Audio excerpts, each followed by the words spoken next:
Big boss live അപ്ഡേറ്റിലേക്ക് പോവാം.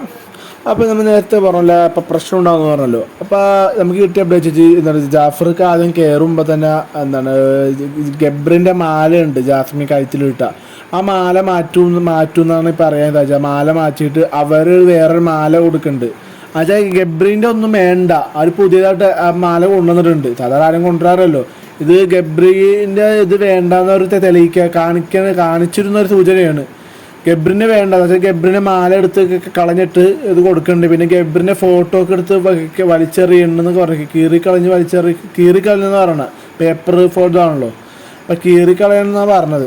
അപ്പോൾ ആ പ്രശ്നം അവിടെ ഇതിനെക്കുറിച്ച് സംസാരിച്ചപ്പോൾ ബിഗ് ബോസ് വിളിച്ചു വരുത്തി വാണിംഗ് കൊടുത്തെന്നൊക്കെ കേൾക്കണം. എന്തായാലും അത് പറഞ്ഞാൽ അതിനെക്കുറിച്ച് പറഞ്ഞാൽ ബിഗ് ബോസ് വാണിംഗ് കൊടുക്കുന്നതല്ലേ. പക്ഷേ പുള്ളിക്കാരൻ വാണിംഗോ ഒന്നും കേൾക്കൂല. അത് അറിയാം, ദേഷ്യം പിടിച്ചിട്ട് മഞ്ഞ തോന്നുന്നതായി തന്നെ താല്പര്യമില്ലാണ്. അതുകൊണ്ട് ബിഗ് ബോസ് പറഞ്ഞത് കേൾക്കില്ല. എന്തായാലും നാണം കിട്ടി. ഇനി ഇത് പറഞ്ഞിട്ട് അപ്പം പറയാനെന്നുള്ളത് കാര്യമാണ്. എന്തായാലും അവർ നാണം കെട്ടിരിക്കണം. ഇനി ഇതിൽ കൂടുതൽ പറഞ്ഞിട്ട് കാര്യമൊന്നുമില്ല. അപ്പം ഇതാണ് ഇപ്പം എന്തെങ്കിലും പറഞ്ഞാൽ തന്നെ എന്തായാലും ബിഗ് ബോസ് വിളിക്കും. മെയിനായിട്ട് തന്നെ വാണിംഗ് കൊടുക്കുകയും ചെയ്യും, പറയുകയും ചെയ്യും. പക്ഷേ പറഞ്ഞ കാര്യമൊന്നുമില്ല. ഇപ്പം ഫസ്റ്റ് മെയിനായിട്ട് മാല മാറ്റണം എന്ന് വെച്ചാൽ ഗബ്രി വേണ്ട, അവളെ ജീവിതത്തിൽ ഗബ്രി വേണ്ടെന്ന് പറഞ്ഞുള്ളൊരു നീക്കമാണ് അതിലുള്ള സൂചന.